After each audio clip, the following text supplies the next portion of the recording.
going on, everybody? It's PapaStones coming back with another video. So PQs were recently announced, and I kind of just wanted to talk about the pricing, run through it a little bit, give you my personal opinions, what I would change if it were me.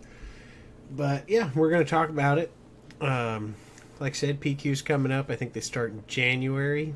Maybe there was one in December. I don't think so, though. I think they're all in January and February.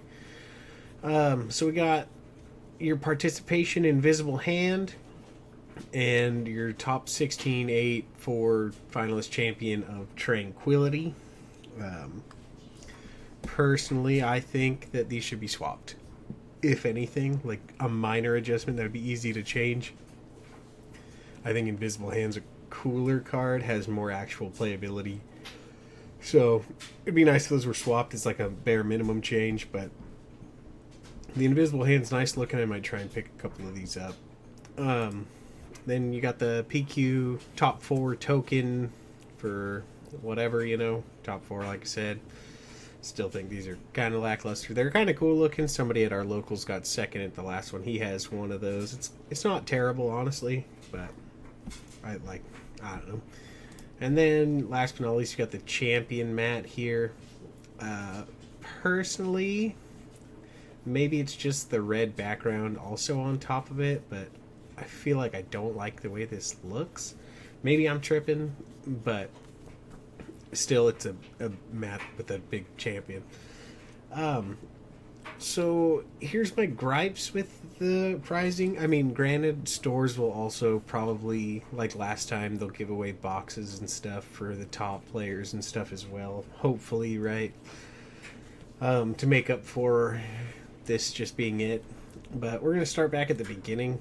So it's hard to say, because I know they probably go in early on and decide what cards they're going to give away as their prized promos for PQs and participating and whatnot, where I think the participation is fine as is, right? I feel like top 16 to top, finish cards, I think they should be better. Like, and I'm not saying like a meta defining card, but like I think, like, maybe it's asking too much, but I think they should be a legendary of some sort. It doesn't even have to be meta relevant, but it should be a legendary, I think. Like, set 1, where even store showdowns were Mace Windu's, right?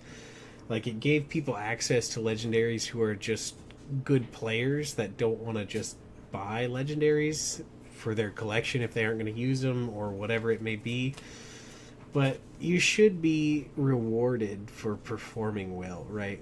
Like, there's the Dr. Evazons from last set. Like, sure, the champion one's on TCG for like $450 right now. But are people buying these, is the question. Like, when I could just crack a single box of Shadows and have a playset of Evazon. I think they need to be more of a chase in a sense. Like, granted, it's hard to say. Like, you can't go in and define every meta before it starts and be like, oh, this card's going to be super playable, or maybe they missed something, whatever.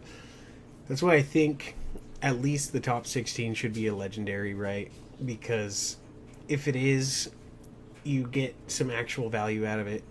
And worst case, you don't have to buy said legendary. In best case, if it is a good legendary, it'll actually be worth the money you're paying for it, right? Because they'd still stay around the same, I would think, but maybe I'm asking too much there.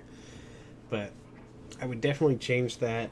I think the entrance one can still be a card they think will be cool to print. Like, honestly, I don't hate this Invisible Hand. Like, it's a little, the borders are kind of interesting sometimes, right? But I think the Invisible Hand actually looks pretty solid. But yeah, then moving on to these PQ tokens, I really don't have a lot to say about them. Sure, they're okay. Maybe, no, I don't know. I feel like these are negligible, to be honest. I don't have a lot to say about them. But when it comes to the mats specifically, is my biggest gripe, I think.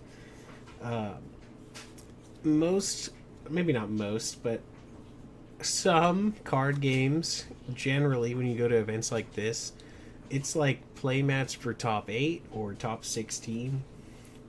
I think they should do that rather than a champion mat. Maybe, like, you could just take this whole thing out on the bottom, right, where it just says champion in big letters. If you wanted them to be specific, you could do them like the cards, I guess, right? Like top 8, top 4, but realistically, I think that's unnecessary. I think the prize card should say, your position. That's cool, but I don't think the mat needs it. It looks bad.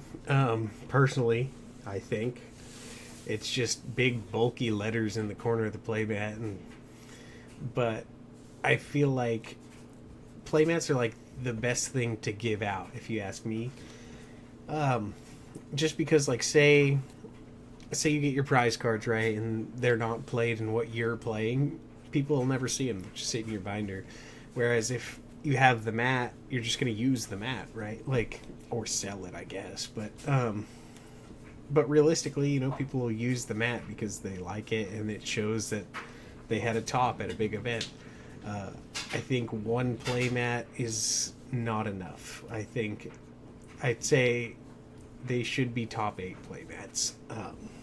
I could be, like I said, I could be asking too much. I don't know, but I feel like the pricing structure from them is kind of lackluster.